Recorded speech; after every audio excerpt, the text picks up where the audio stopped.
I'm Jeff Ashcroft, and over the next 55 minutes or so I'll be taking an in-depth look at the two most popular groups of competition tractor used for tractor pulling. These are stock tractors, which include Pro Stock and Super Stock machines that are based on farm tractors, and there are modified tractors, which are the dragster type machines producing thousands of horsepower. Rules specify what tractor limits are in force, and also what special materials must be used on tractors and drivers to maintain a high degree of safety for all involved with the sport.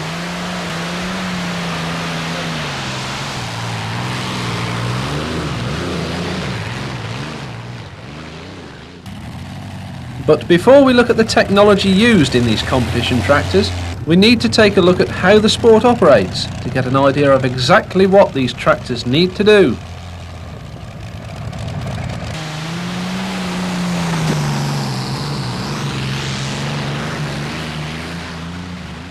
It's a popular misconception to think that tractor pulling is a team of men trying to pull a tractor on a rope, or even tractors trying to pull each other. It's not. It's a sophisticated motorsport where the objective is to pull a weight as far as possible along a 100-metre dirt track, making full use of driving skills and tractor power. But the weight that's pulled is not just a solid weight. It's a sophisticated piece of equipment known as a weight transfer sledge that does a lot more than just tow along behind each tractor.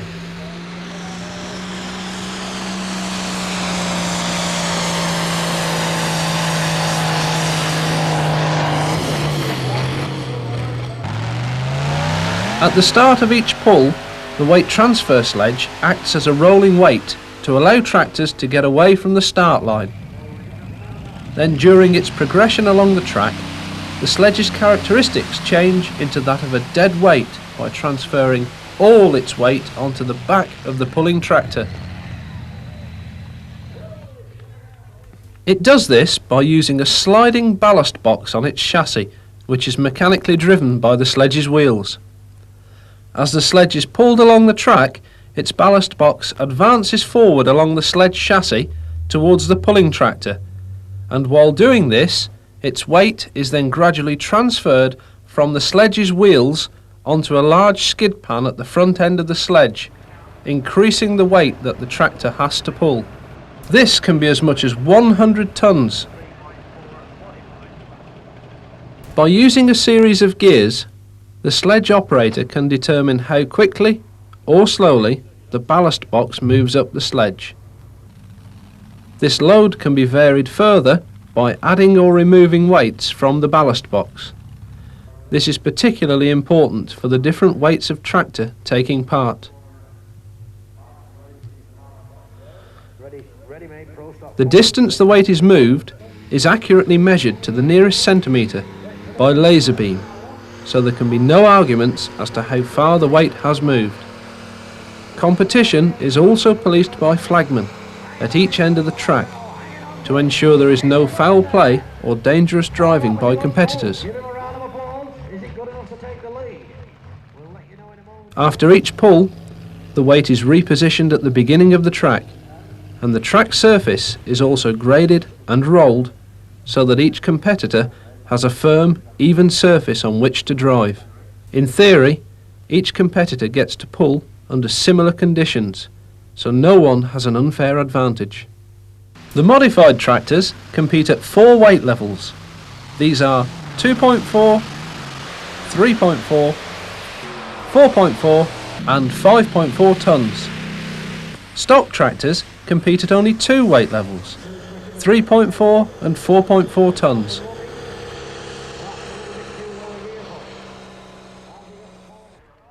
Before each tractor class competes, all machines entered in that class are passed over a weighbridge by the track to check that the maximum allowable weight is not exceeded. It is here where weights are removed or added depending on the class entered, and where disagreements can often occur. It seems like nobody wants to lose weight, and creating the right amount of traction is what pulling is all about. 30 over. Yeah. Another one. Tyre pressures are set according to track conditions. Their adjustment can have a tremendous influence on performance and also on the drawbar height, which must be set at 50 centimetres from the ground. If it was any higher, it would mean an unfair advantage was gained by some competitors, so the drawbar must be adjustable. Even if you think everything is in tune to perfection, all that horsepower can have a mind of its own.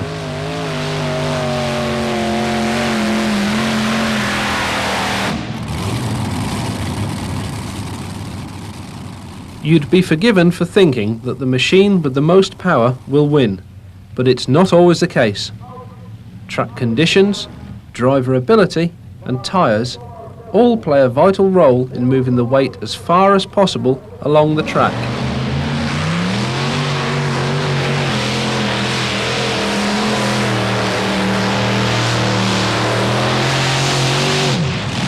But getting a grip on the track is not as easy as you'd think.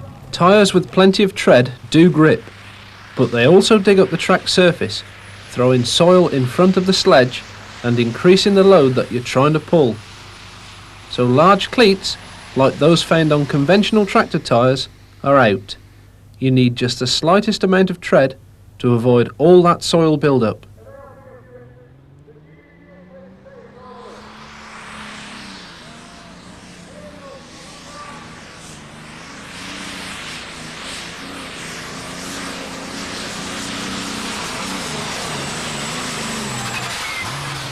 Those in search of maximum horsepower need look no further than the modified tractor division, where multi-engine tractors produce thousands of horsepower with relative ease. Depending on the way tractors are set up, wheel speeds in excess of 100 miles an hour are easily achieved by modified tractors.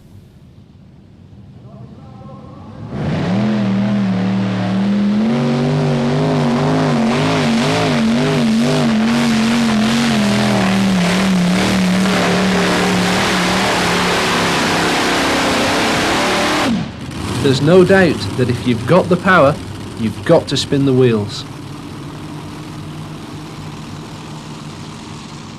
But for sheer engine tuning ability, we need to take a close look at the stock tractor division, which has to use tractors based on standard factory-produced machines.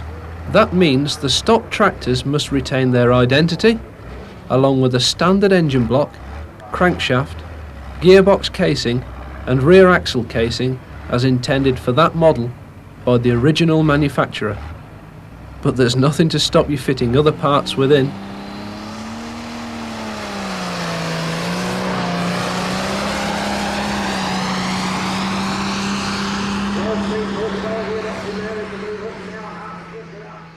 Visually, Pro Stock and Super Stock tractors are similar, but get behind the engine panels and the real differences start to unfold. Pro Stock tractors are allowed only one turbocharger, albeit of any size. The Super Stockers, though, can make use of up to 4 turbochargers on the one engine, and it is these high-performance machines we'll look at in detail.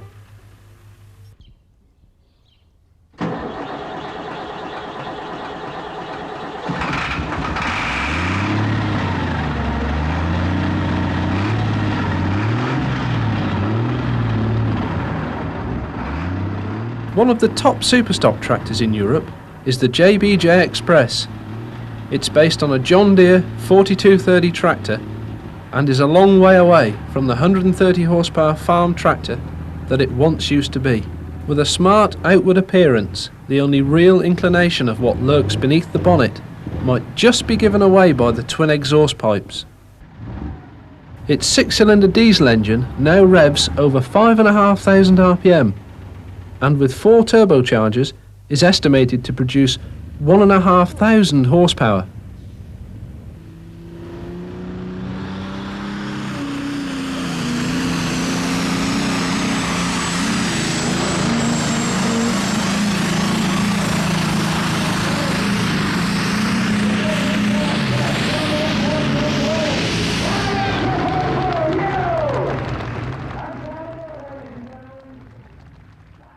To find out how the JBJ Express generates all its power, I spoke to the tractor's owner, Peter Clark. Peter, you've been involved with these Superstock tractors for a number of years now. So tell me, how do you get so much more power from these engines than they're really designed to give? Well, yes, that's a long story. We've learned a lot over the years. We watched the Americans pull and one thing and another, and when we first started we thought it was just getting an old Major and putting it together and put a little drop of fuel in, and we thought we got a lot of power. But nowadays it's getting quite technical. We're using a lot of fuel in this tractor, a lot of air, a lot of turbochargers on here, as you can see, and that's what's making the horsepower in this tractor. But producing so much extra power must mean that there are extra stresses and strains imposed on the engine components. What measures have you taken to gain some form of reliability from this John Deere engine? On this particular engine here, we've got a girdle that is placed between the sump and the rear at the bottom of the engine, and this goes right across the main caps, across the bottom of the block, and it holds the complete bottom end together. Because of the girdle's construction, the oil sump can no longer house the standard oil pump system, so an external oil pump has to be fitted. From here, oil is filtered. So let's have a look at just how accurate your oil filtration system is.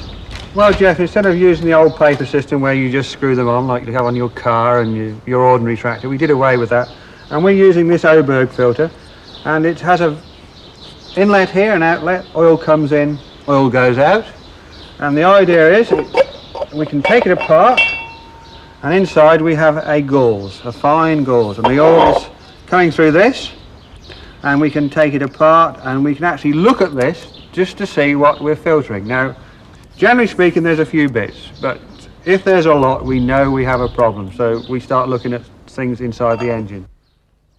The conrods are basically John Deere items, but have been hardened to reduce the risk of breakage and the rough edges smoothed off. The pistons have been modified, the tops having been machined out, making a deeper well and allowing more room for the valves due to the extra lift from the reprofiled camshaft. This is a John Deere liner. This is not a standard one. Standard one looks identical to this, but they're made of cast iron. And what happens with the cast iron liners, the sheer pressure bursts them. They just split clean down the middle, and of course you can't pull then, you just have water coming into the engine and all the problems. So this is made out of steel, ductile iron actually. The valve springs have also been strengthened. The ones on the right are standard John Deere, but the ones on the left are specially made to reduce valve bounce at high RPMs. The cylinder head is from a 55 series John Deere engine, which has bigger inlet and exhaust ports. These give improved airflow and help to burn the extra diesel supplied by the fuel injection pump. We have redesigned this pump to deliver a lot more fuel. It's probably delivering now 10 times more than the standard John Deere fuel pump. All of the delivery pipes are enlarged. These are running with a 3mm hole against a 1mm for a standard. We have got the large injectors, large nozzles. The standard John Deere injector nozzle runs about 17 gallons an hour, but these do 70. 70 gallons an hour. 70 gallons an hour. That's an awful lot of diesel. In order to burn all that diesel, this tractor is equipped with 4 turbochargers, each one compressing air into the next, developing a vast amount of airflow and boost pressure by the time it reaches the manifold. Boost pressure in the manifold can be up to 200 pounds per square inch. This comparison shows the difference in size of a standard John Deere turbocharger capable of producing 200 horsepower and the larger ones used to produce in excess of 1,500 horsepower for racing. The first stage of the turbo system consists of 2 low-pressure turbos at the front, which converge into a single pipeline and pump air to the second stage, which is a single turbo. And from here, the air is sent to the third and final stage, which is a high-pressure turbo unit, feeding the engine. Every joint has to be secured with metal plates to withstand all this pressure, otherwise it would just blow apart. If for any reason the boost pressure is increased beyond that which the engine can withstand, there is a safety relief valve or wastegate, which on this tractor is set at around 185 psi. The heat generated by compressing air through the turbos has to be cooled, otherwise pistons would simply melt. This is done by injecting water into the air through a number of jets located around the manifold. As boost pressure builds up in the manifold, a pipe running from there takes some of the pressure and uses it to activate a valve called a Max Simpson water valve, named after the American who invented it specifically for tractor pulling. It allows the correct volume of water to be injected into the manifold to cool and condense the air for better combustion. In a 12-second run, this tractor burns approximately 1.5 gallons of water and 1.5 gallons of diesel.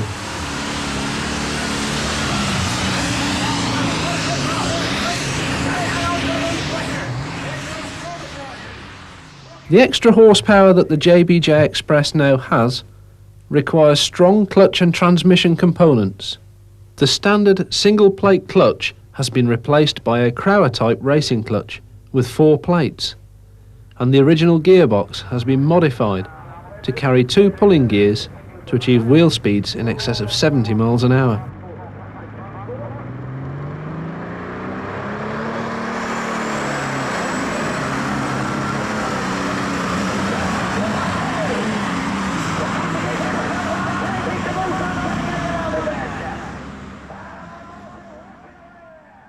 Safety is afforded by a shatter blanket around the cast bell housing in case of a clutch or flywheel failure.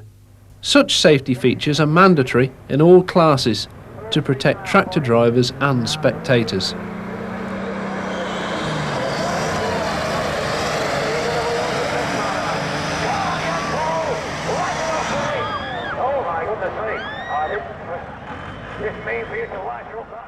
This cord at the back of the tractor is attached to the sledge driver's controls, and if he thinks the tractor is going out of control and there is risk to the public or driver, he can pull the cord and release these flaps which shut off the air supply to the turbos, immediately choking the engine. Such a system is fitted to all diesel tractors that use turbochargers. Tyres fitted to these Superstock machines are 30.5 inches wide and are much bigger than the Pro Stock tractors that are only 24.5 inches wide. These specific puller tyres that are made by Firestone have been hand cut to remove a lot of the excess rubber from the tread pattern. These are a double cut pattern and are able to handle the high amount of horsepower produced by this John Deere. Peter, why do you use aluminium wheels? Well, Jeff, you know, when we're tractor pulling, the art is to get the tractor as light as possible. We go into the class at a weight. Now, with the aluminium wheels, we can lose a lot of weight here and on the rear and transfer the weight to our position we like to put it, i.e. right on the front to keep the front down, or on the back to give us more grip.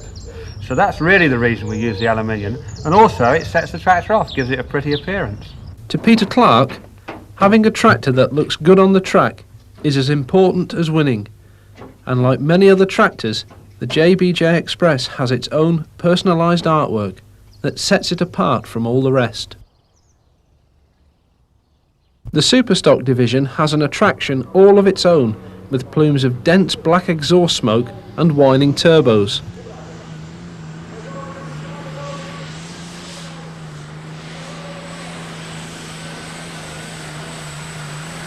But in recent years, several diesel tractors have been drastically altered to run on pure alcohol. These alky burners have a clean exhaust and very different running characteristics. They sound different too.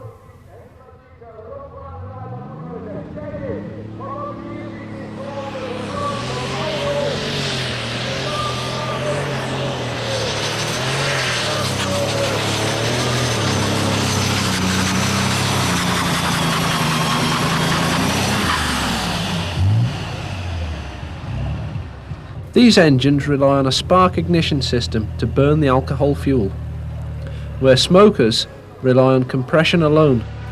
That's the fundamental principle of a diesel engine.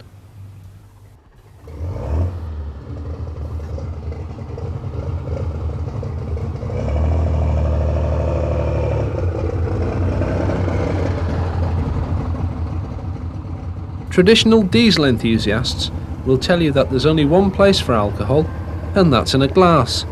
But Willem Veldhuizen from Loosdrecht in Holland has recently earned a fair degree of success with his alky burner, Bits and Pieces.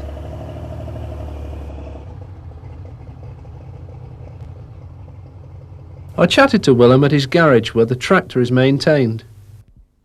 Willem, what are the advantages of running a superstock on alcohol? Well, the biggest advantage that I can see is that we have 2,000 RPMs more to play with, so we can vary your wheel speed a little bit more. We can come out of the hole a little bit slower than somebody else, so that the tractor hooks in faster when you have a bad track. And another big challenge for us was to make it work on alcohols. There were so many stories that alcohol was difficult and that the weather has been a big problem here, and I never saw that as a problem. And we worked on it and it seems to work. So you were looking for a little more reliability and a Yes. little more power? Yep. And I think we found a really way more reliable motor and awful more horsepower. We never had expect that we could turn the tires close to 135 kilometers an hour in a 7,000 pound superstock. In comparison to the diesel motor we had, we run the tires then about 84 kilometers an hour. So it's a considerable difference. Yep, it's a lot of difference. So what have you done to make this engine run on alcohol? Well, let's take a look inside and so I can explain.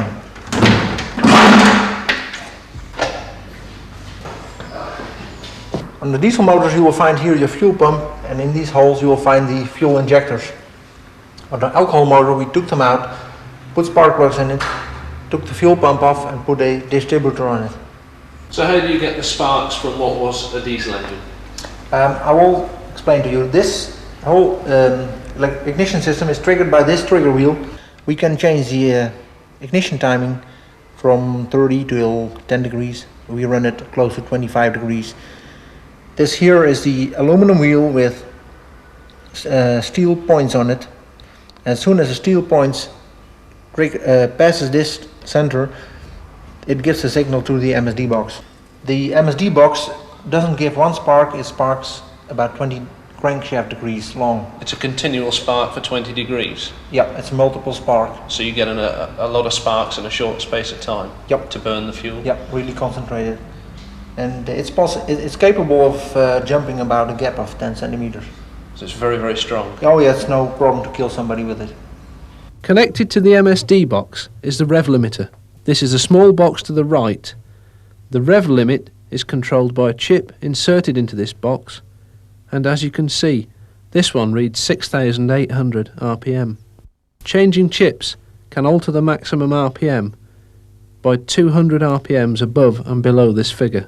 From the MSD box there sent a signal to the coil, and the coil sends a 50,000 volt signal to the distributor. The distributor sends it to each cylinder, whatever your firing order is. So using the magnetic pickup system on the front crankshaft pulley, there's no need to adjust the position of this distributor for timing. No, we set number one on ignition. We line everything up that this rotor that's inside here points to number one, and that's it. And we drive this rotor, this distributor, with a belt coming from the camshaft. So do you need a lot of battery power to run this ignition system? Yes, you need a whole bunch of batteries, because when this is under full load, this MSD box draws about 36 amps out of the batteries, and it develops about 50 kilovolts. And we want to have the battery voltage as high as possible, because when you drop about from 12 volt to 10 volt, you lose about 25% of all your ignition power. And is that not enough then to light the alcohol? No, we want to go for as best as possible, because we don't want to have any misfires, because you can blow up your intake or put raw fuel in your exhaust. Willem, running on diesel, you used to have an injection pump to put the fuel into the engine. Now there are spark plugs here. How do you get alcohol into this engine? Alcohol fuel is pumped through these lines, through these metering blocks. Every cylinder has 3 nozzles, one on the bottom, 2 nozzles on top. One nozzle is for the idle circuit, and the other 2 nozzles are controlled by secondary pump and primary pump. The amount of fuel is in relationship to the turbo pressure is controlled by these boost sensors, who are mounted on top of the tank. In a matter of fact, what these things do is they are a variable return. The more boost there is, the less return there is to the tank, so the higher your system pressure is. Boost pressure is controlled by the wastegate. The wastegate is just a bleed-off valve for let go exhaust gas going away through the exhaust pipe without going through the turbochargers. By connecting a fuel metering block to the throttle valve, air and fuel volumes are measured in correct quantities through the idling circuit. Then by revving up the engine, boost is created and the additional fuel metering valves are then activated via the boost sensors. When you consider that this motor takes in a 12-second run about 4.5 gallons of alcohol, it sounds pretty big, but it takes it all, and there's no raw alcohol coming out of the stack.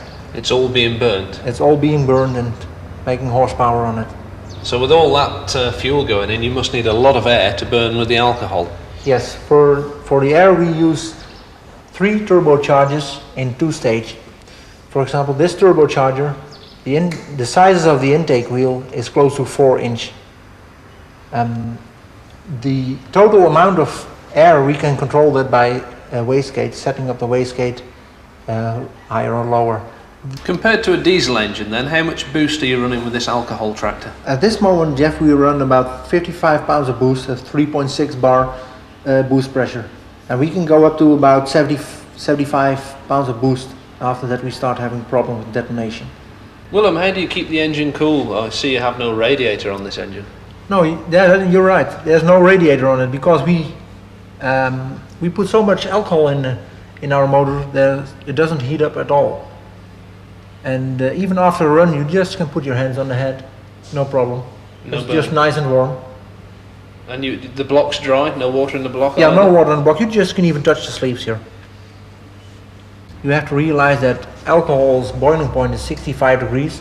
So when you go from when you go from liquid to vapor, it withdraws so much heat out of the surrounding area that the head and everything stays cool.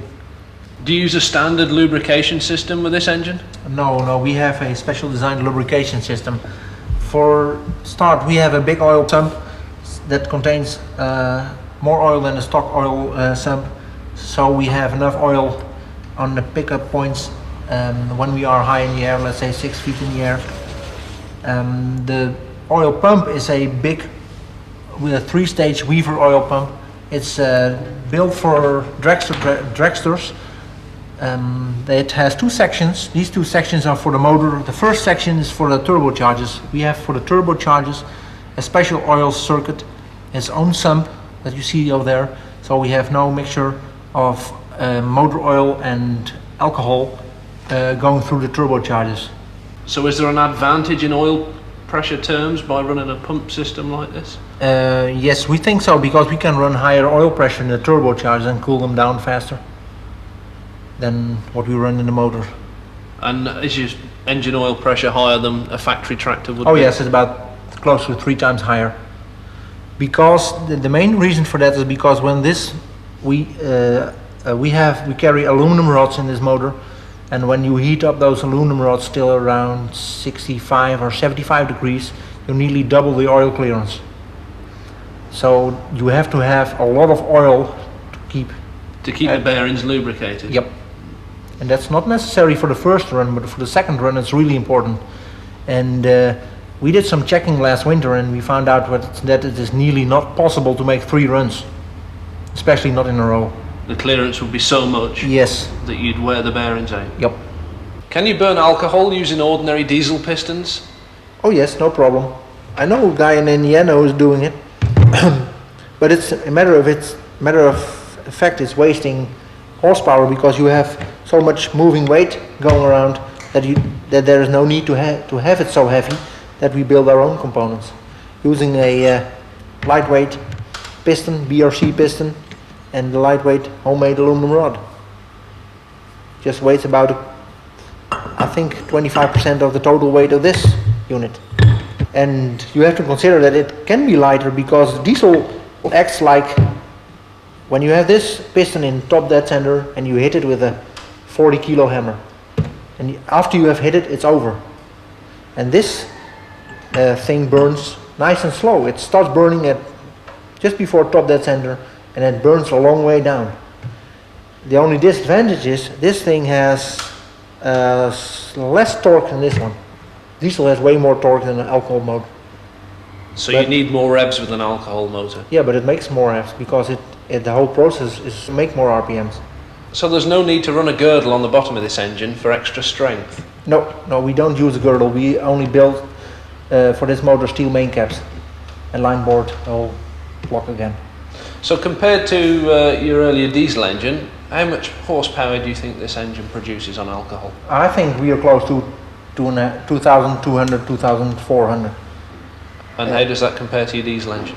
Our diesel engine never came over 1,200, 1,400. So it's a tremendous boost in power you've gained. Yep. There's no doubting the ability of an alcohol engine to produce power, much more than that of a diesel engine.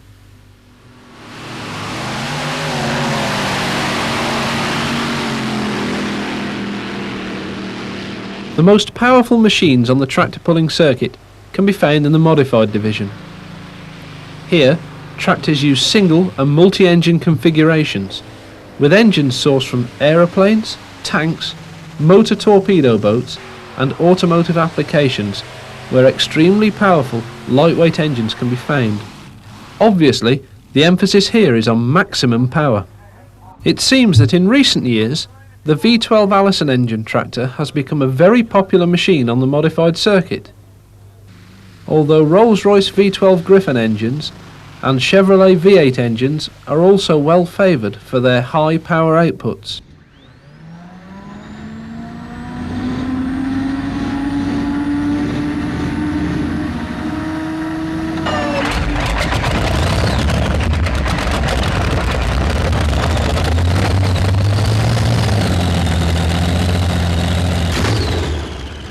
The first Allison engine tractor to cross the Atlantic is now in the hands of Jim Snell from Newton Abbot in Devon, and until quite recently has been known as Starlight Express 2. With two 28-litre V12 Allison engines and running on methanol fuel, Starlight 2 generates in total around 5,000 horsepower. But the tractor's dated design has left Jim short of power, especially in the 4.4 tonne modified class, against the powerful V8 Arias, Chevrolet and Rolls-Royce Griffon engine tractors. So a completely new chassis has been built, but not only for better weight distribution. This new chassis has also been designed to take a third Allison engine, which can be conveniently fitted and removed to make the tractor extremely competitive in the 4.4 tonne class. Jim, you've run this tractor now for several years. What made you decide to go ahead and build a completely new chassis? Basically, the design of the old tractor chassis was quite a few years out of date now. The old Starlight 2 chassis was built originally in the States back in the early 80s.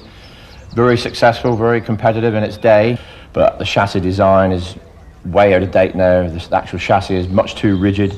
Over the last couple of seasons we've been suffering from veering off to the side of the track problems.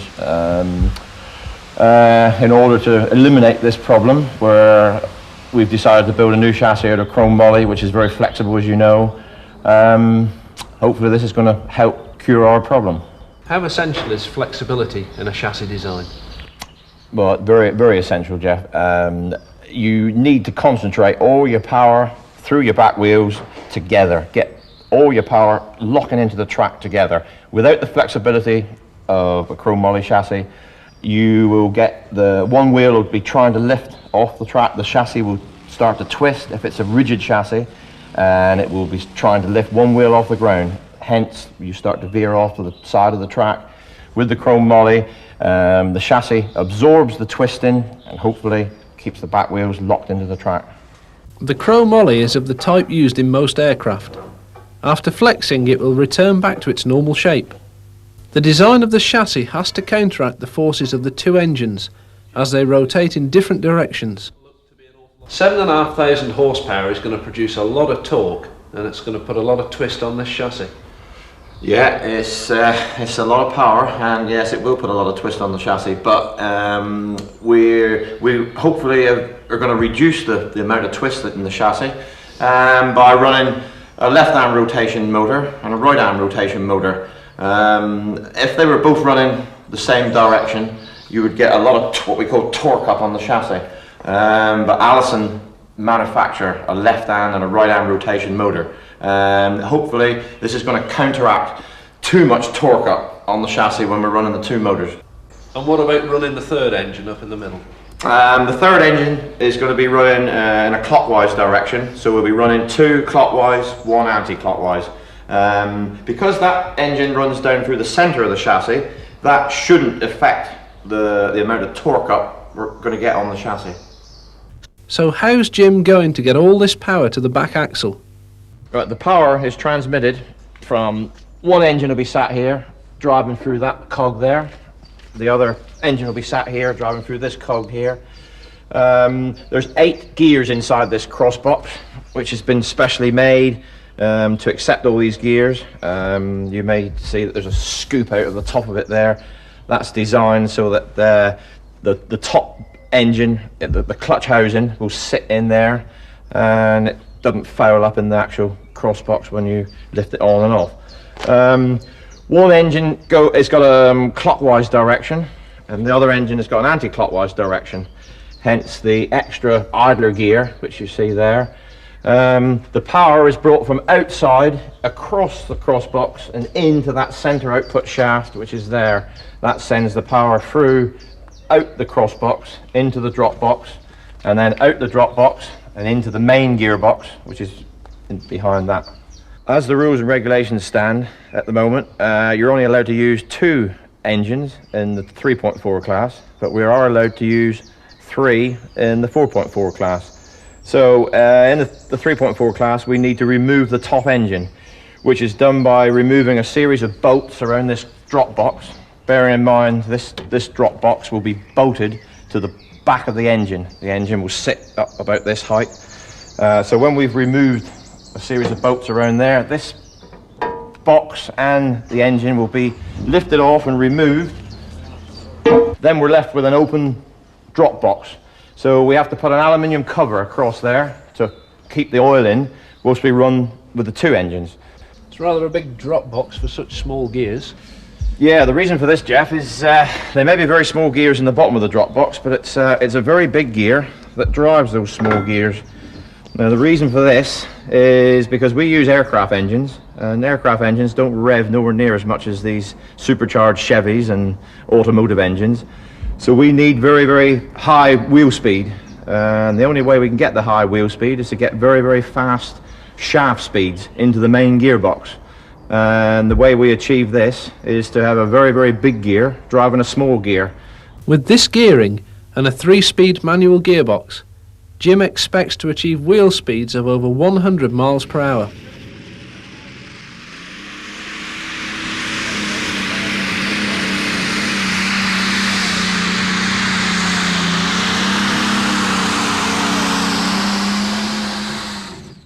This is one hell of a lump of engine for tractor pulling, Jim, and you're going to use 3 of them. Could you tell me something about it?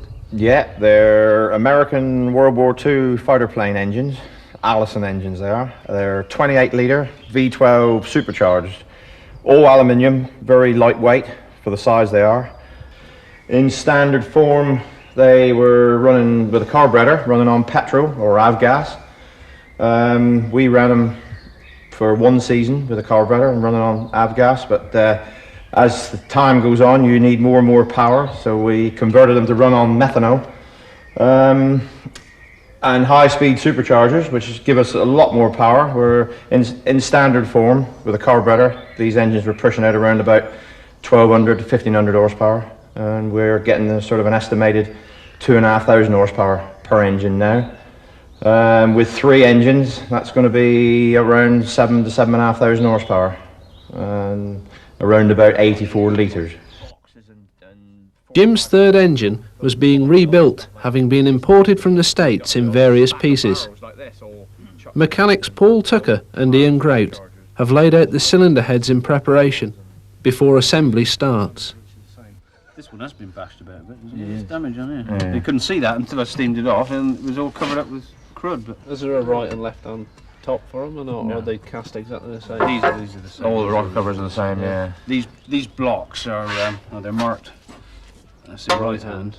But they made a V. This is a V12. Now they made a V24 engine, did they? Allison, and these blocks were used on that as well, because it says there that would have been the left centre block on the V24 engine, and that was a right centre block. The approximate date that this engine was built was about 1938, and according to its records was overhauled in 1943. Its data plate said that it had only done around 180 hours of flying, and it's thought that it didn't do much running after its overhaul because it was relatively clean. The Allison engine was pretty well advanced for its time, even by today's standards. It had twin overhead camshafts, 4 valves per cylinder, supercharging and hemispherical combustion chambers. All this on an engine designed in the 1930s. Like the other engines used for tractor pulling, some of the components have been strengthened to withstand extra revs. Tell me about the clutches, Jim. We use a clutch called a Hayes clutch, which is it's got 5 plates in it. It's a centrifugally assisted spring type clutch. A lot of the pullers use a clutch called a Crower clutch, which is a fully centrifugal clutch. With this type of clutch, you do need to be able to push a pedal out to engage a gear. Some prefer this type of clutch, some prefer the Crower type clutch. This, as you see it now, is on the rear of the engine in a tractor, but when it was in the aircraft, this used to be the front of the engine. This used to drive the propeller. There was a drive in behind this plate which used to drive a shaft which used to drive the propeller, but now in a tractor we're using it to drive a flywheel and a clutch. Inside his workshop, where a shiny new Starlight Express is beginning to take shape, Jim explained how the drive from the clutch was attached. As you can see, there's a spline shaft coming out of the clutch, which is that one there. There'll be an identical shaft like that coming out the end of the cross box. This is a sliding coupler. There'll be one which will slide over the shaft at the clutch, the one that will slide out the one at the cross box. In the centre of the 2 shafts there will be an 8-inch removable spline shaft, which when you pull the 2 couplers together to the centre, one that way and one that way, they'll both drop out the bottom, which will leave us an 8-inch gap in the middle, which will enable us to pull the bellows in and the clutch off the engine to be able to adjust it or do any major repairs that need to be doing, other than having to take the engine off the tractor or strip the transmission out. It's just basically easy maintenance on site. Safety is an important feature for you as a driver and also for the spectators. What safety features are incorporated into a tractor design like this? One of the main safety factors on an Allison engine or any aircraft engine is one of these things, which is a shadow blanket. This is designed to contain any bits that may fly out the supercharger housing in case of a supercharger exploding. This is made out of 22 ply ballistic nylon. This fits over the supercharger housing in this sort of fashion. It's all clamped together. Bearing in mind you've got an air filter which will stick up here, and this piece goes over the top of the breather.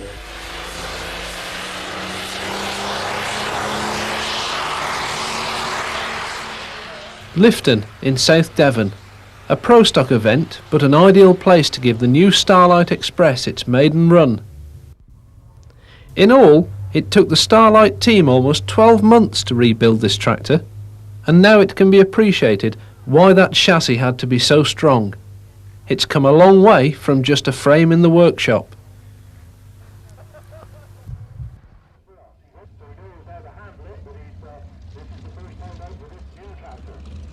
And now for the moment of truth. Its very first run with 2 engines, as it would be in the 3.4 ton class. Testing moments for machine and driver.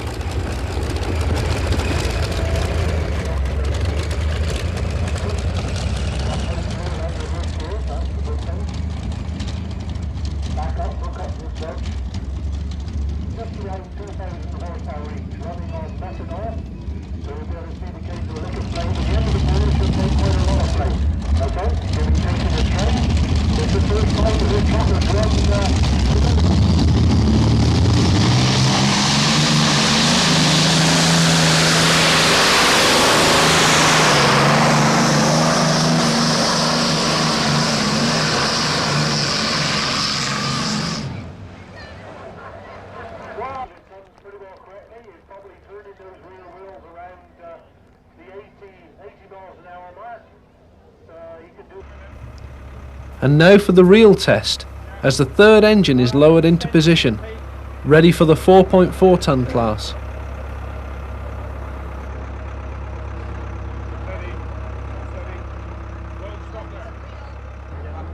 Right, now back again. Whoa. Yeah, bring back a bit. Rob, back that way a bit more. Whoa. That front should slot in any second, Jim. Yeah, get the silicone out now. That lot up.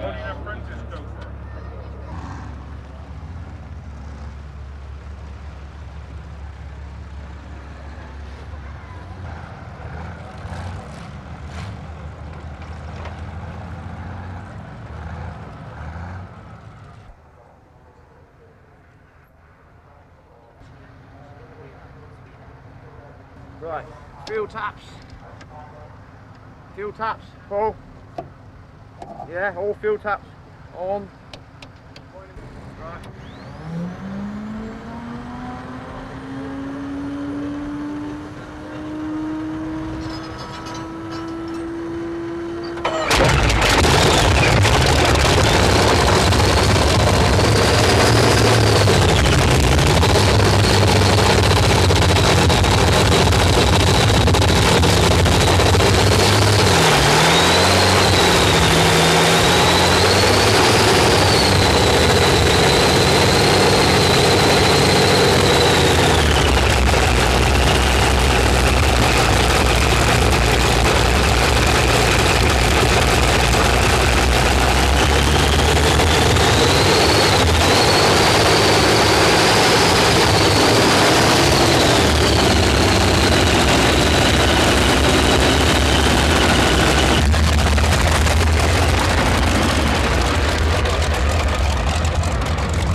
But if you thought 3 engines were a handful, then get a load of this.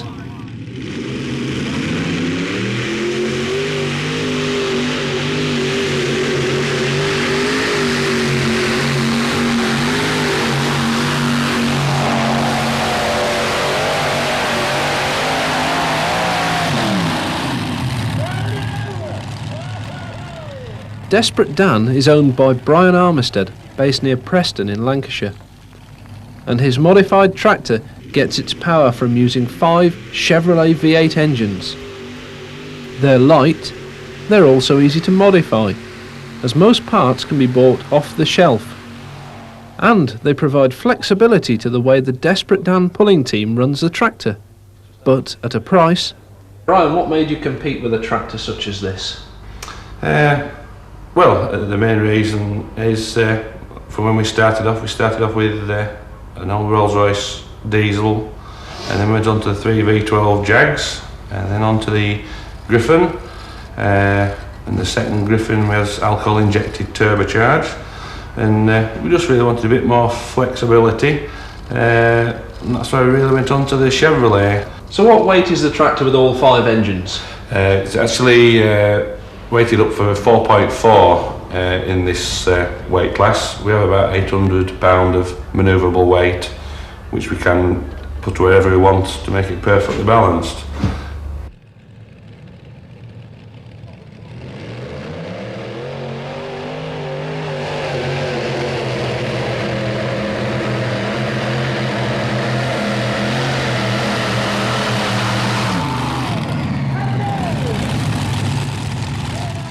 The flexibility of easy engine removal and replacement means that Brian can compete in the lighter 3.4 tonne class just by undoing a few bolts. It only takes about 3 minutes to remove the top engine.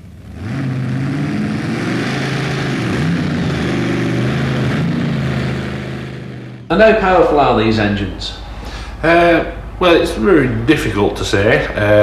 Depending on how well the pull's going, what gear you're in, what RPMs you're getting. But we've got to say they are around about 1500 horsepower each. When they came over from the States, they were 468s, Chevrolet, methanol injected with supercharge, of course.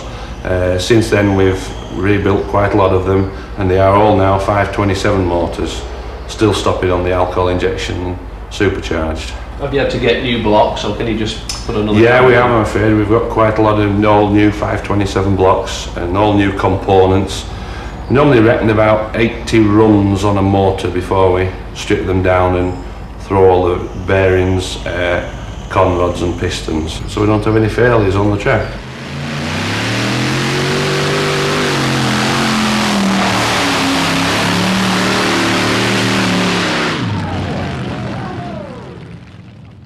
No doubt these big block engines have got quite a thirst for alcohol fuel then. Yes, I'm afraid you can't get horsepower without it. On every 100 metre pull, which takes about 8 to 10 seconds, we normally burn about 12 to 13 gallon of with methanol 5 engines on? with 5 motors on, yeah. Each engine has its own fuel pump, metering valve, and its own injection system straight into the blower, straight through the engine and burnt and gone. Is it quite critical how much fuel you put into one of these engines? Yes, it is, yeah. If you have them running too lean, even though you get a bit more power, you will find that you have a chance of burning pistons. If you get them too rich, you just flood the motors and you don't get the power. So the air to fuel balance is critical, yes. The alcohol injection system used on the Chevrolet engine injects fuel into the airflow ahead of the supercharger. So fuel and air are mixed thoroughly before entering the engine.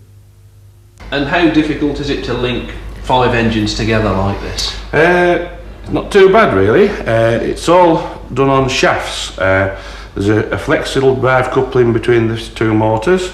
There's a big clutch here, which then goes centre shaft through to the spider box.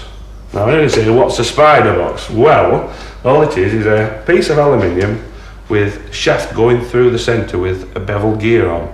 And on one side there's a spigot shaft with another bevel gear, and the same on this side. And so the rotation is going the right way for the shaft to go straight through in a line. And these 2 motors just pick up on bevel gear. That's right, yeah. And that then goes straight through to the transmission. The top motor is a self-contained unit, and that just really slots onto the shaft for the bigger weight class.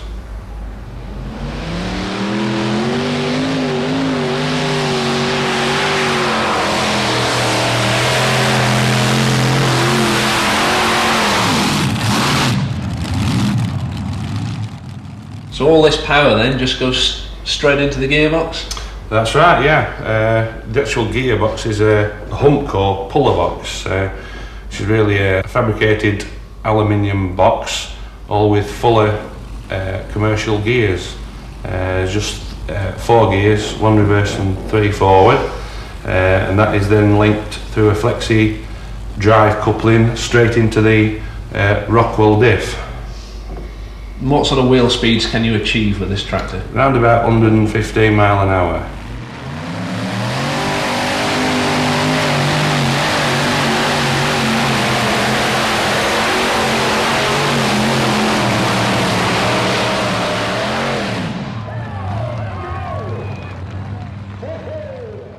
And with such a high wheel speed, it's easy to see how Desperate Dan locks into the track, using friction, to make full use of the tractor power available. So with such a reliable tractor then, Brian, no doubt you've got a few of these to show for your efforts. Yes, we have quite a few now. We've actually been British 4.4 champion for the last 4 years. We've been European champion in the 3.4 for the last 3 years, and European and British champion last year in the 3.4 and 4.4. So is it all worth it? You've got to think so, haven't you?